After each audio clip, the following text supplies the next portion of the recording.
Hello and welcome to Scottish Football Daily. And as we are on the precipice, we are on the eve of the World Cup. Everything in Scottish football today was all centred around Glasgow, and it was all centred around the managerial situation. Of course, we've had the headline making finally the eventual appointment of Martin O'Neill as officially Celtic manager for the 26-27 season. But we've also had another club come sniffing for Danny Röhl, and this was basically everything that happened today. At any point in the videos, we go through both those stories. If you do laugh, you learn, you like something or whatever, please do like and subscribe to the channel for more content like this. Get stuck into the comment section. This is a big comment section video for me because thoughts, feelings, expectations, and predictions are basically the theme of the day when it comes to Celtic and the outlook for them ahead of the season, and even with Rangers now, and what could be the struggle for Danny Röhl or the release of Danny Röhl, perhaps. Let's just get into all of that. But yeah, let's just get stuck straight into this one because there's no mystery in the intro, there's no build up, you all know everything that's happened today, quite simply.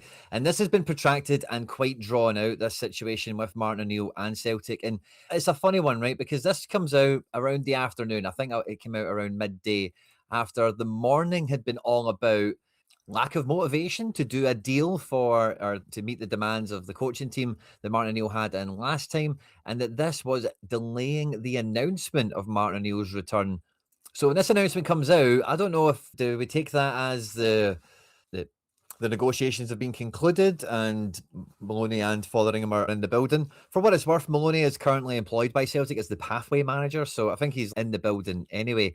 But with Fotheringham, who came in twice last season on Martin O'Neill's interim staff, he's maybe not quite got that same sort of starting point with Celtic.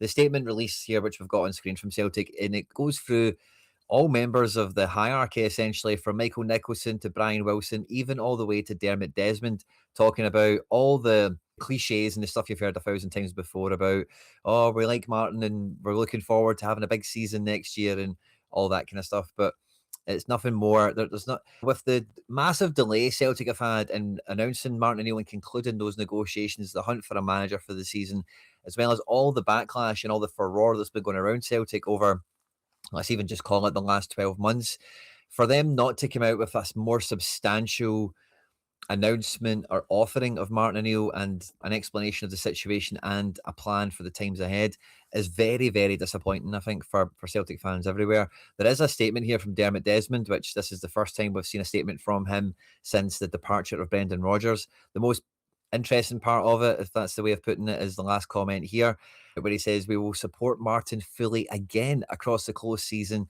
to make sure we are well prepared to achieve domestic success and compete on the European stage." And it's this word again that I really struggle with. What again is he talking about here?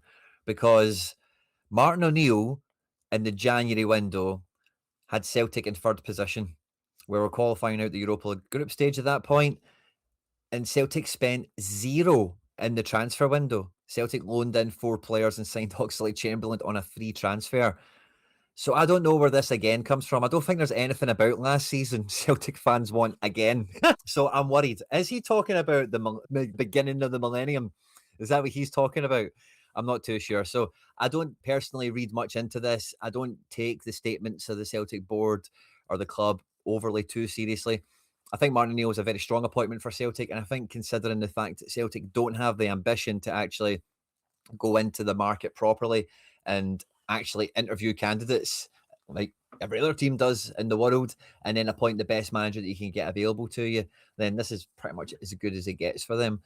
For me, that's the big question around this Martin O'Neill appointment, is how much will he be backed in the summer? Dermot Desmond, Michael Nicholson, they can put all these little statements out there that they want. There are rumours that are kind of circulating around there now, is that Celtic will spend £40 million gross. It's obviously not going to be net or anything. We're planning on selling half the team at this point in the transfer window, and that could go up depending on sales and Champions League progression and qualification. So the rumours and the whispers have a bit more shape to them. We don't normally get those kind of rumours and whispers out at Celtic Park, which I think Celtic fans will find encouraging, let's say.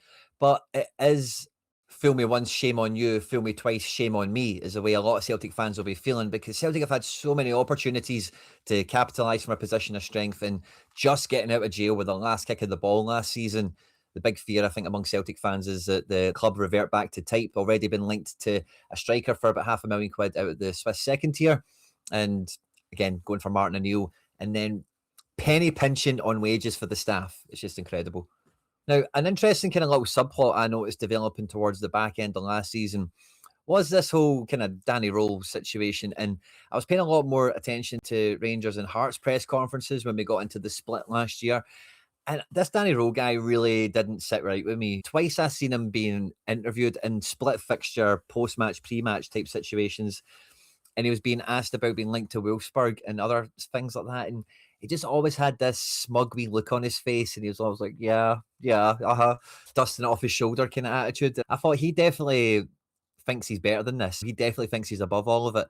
And seeing today that RB Leipzig are pushing to appoint Danny Röhl as their new head coach, being reported by Florian Plettenberg, this is an interesting development because Salzburg really, in a lot of, if you're a manager like Danny Röhl, or if you think to like an Ange Postecoglou, a Brendan Rodgers, a Steven Gerrard, anyone you want to think about that's been a manager in Glasgow over the last couple of years, the primary attraction is trying to win trophies and taking a team into European competition and try and get as far as possible.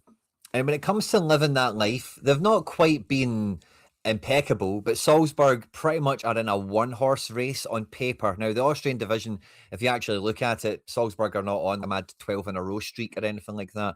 Other teams have won it, do win it, and Salzburg don't necessarily super dominate. But they do have a very good framework of talent ID, always have a young cohort of a squad, and they're always turning around some really good talents from it. So it offers a lot of stuff that Danny Röhl, you can tell, was attracted to with the Rangers job. You can see in those interviews I was chatting about before, where he talks about the reason that he chose Rangers, in his words, was the chance to win stuff and trying to win medals and achieve some stuff. So I definitely think this is something that he will be very interested in. And I would dare say he's pretty much on board with, is if they're pushing for it. Florian Plettenberg, I don't think there's a no smoke without fire situation. Now, I really liked listening to the press conference or the release that the Rangers CEO or the chairman, I think his name's Andrew Kavanagh, gave at the end of the season. And he was talking about how they were determined to spend the same amount of money they were going to in the summer, regardless of where they finished in the table. They've got a plan, they've got a strategy. Danny's their man, is what he kept saying. And he seemed like a man that was hell bent on doing better next season and was embarrassed by some of the stuff that had went down in the last season.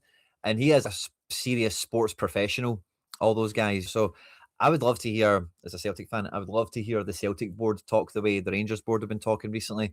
And he was very adamant that Danny Röhl was the man and the guy that he wants to lead Rangers into next season.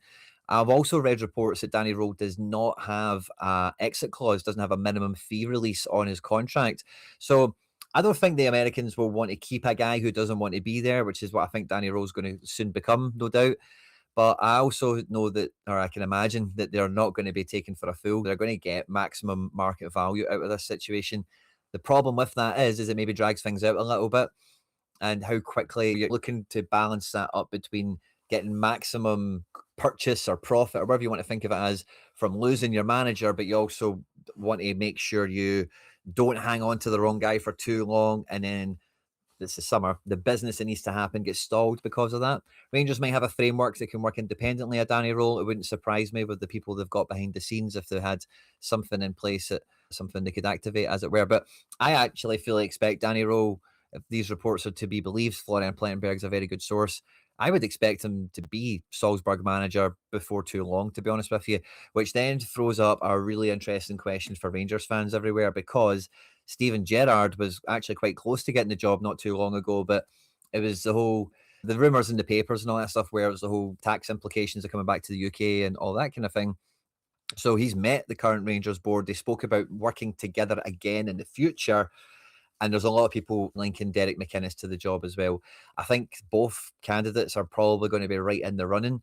I think Rangers fans will probably be disappointed by both of that, because that's very much Robbie Keane, Martin O'Neill. It's basically the same game again, isn't it? And I think Rangers want to see themselves move forward and not go backwards in some regard. Derek McInnes is a bit of a different one. It's a bit of an interesting one. Maybe Rangers fans can share their views on that in the comment section. But I wouldn't put it past Rangers as well to go left field, put the applications out there and see who comes calling. And if Scottish football got a lot of attention last year, and even if they did, imagine they plucked Derek McInnes out of Hearts. Who would Hearts then go and appoint? There's a very interesting sequence of events, I think, that's about to unfold here, depending on how all the dominoes shake out. If it wasn't Florian Plettenberg, and if it wasn't a team like Salzburg, I really wouldn't take this too seriously. If it was another Wolfsburg link or something like that, I think he's already said enough and there's been enough for Rangers to indicate that he's not going to just go and get a job at a mid-table team, but a team that will be in European competition. They have Europa League qualification to navigate. I had to go and check where they finished in the league. They finished third this year. So like I say, don't have it all their own way. But by and large, I think you would all agree the Salzburg manager probably lives an easier life than a Rangers manager, just to put it bluntly, like that. Salzburg appoint guys like Danny Röhl all the time, young managers that want to play a style of football. They supply the players.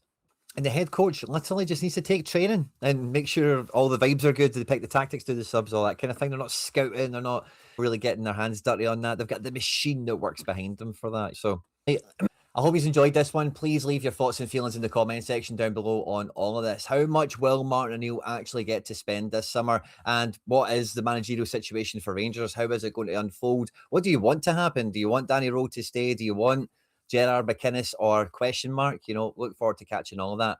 If you haven't done so already, please do hit like and subscribe for more content like this. Stay out of trouble, and I'll catch you on the next one.